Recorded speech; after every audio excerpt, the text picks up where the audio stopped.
Well, good morning. It's Friday morning. We're anxiously awaiting the arrival of the hurricane here in western North Carolina. There's just something wrong with that. But nonetheless, we continue with Galatians 5 7 through 15.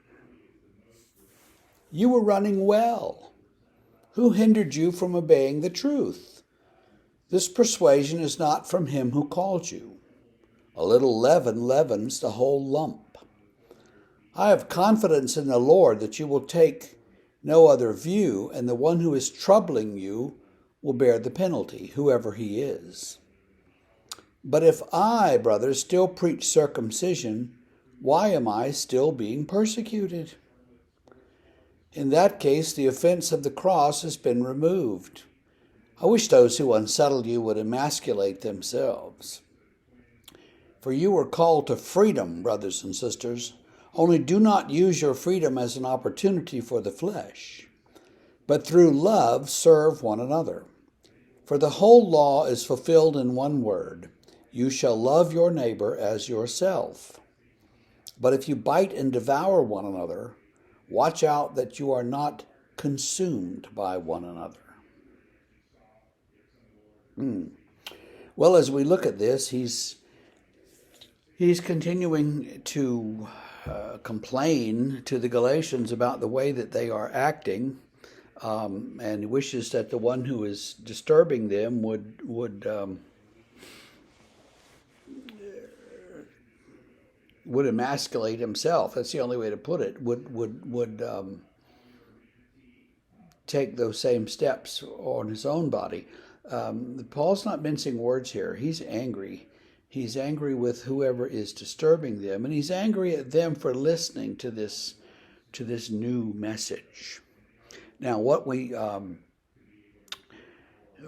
thing in there is kind of a proverb that he quotes, or maybe he made it up, but he says, "A little leaven leavens the whole lump." Now, think about baking bread. You bake bread, you have to put, your flour and your water and everything. And let me tell you from experience, not to mess with those proportions, okay?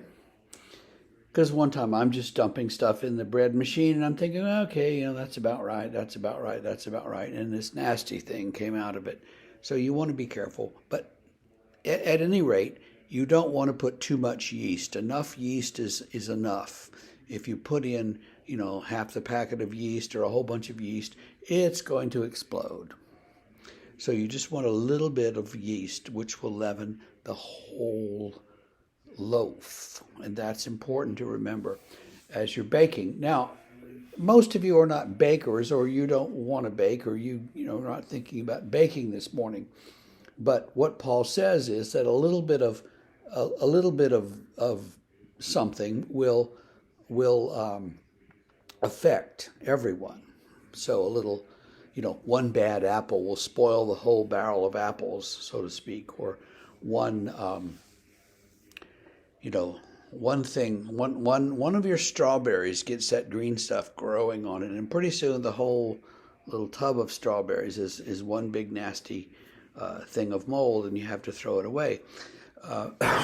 So a little leaven leavens the whole lump. One person, talking and making noise and stuff can literally ruin a church. I've seen that happen, and it's terrible when it happens.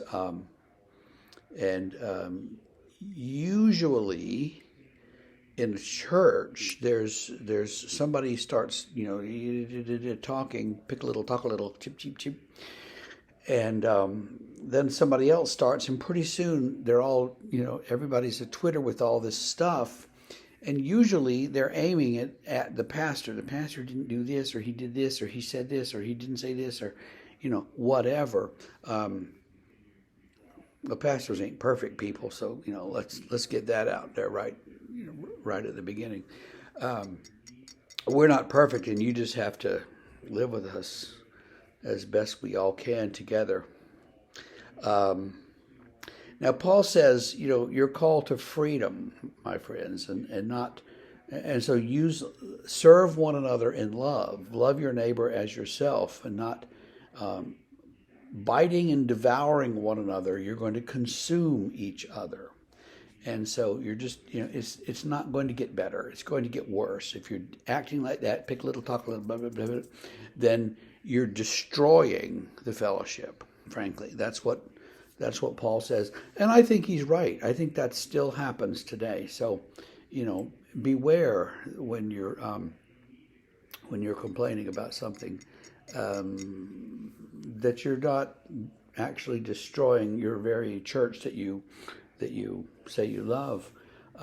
If you have a complaint against the pastor, come to the pastor and tell him. If you have a complaint about somebody else in the church, go to them and try to straighten it out. Let's see some love one another. Happily, we're in a church here, this congregation, where there is a great deal of love and respect for each other, and so that's a good thing. I hope that's true wherever you are.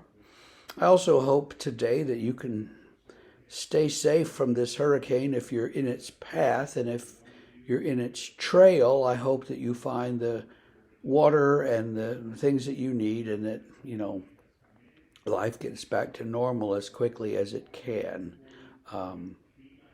So God bless all of you, and we will see you again tomorrow.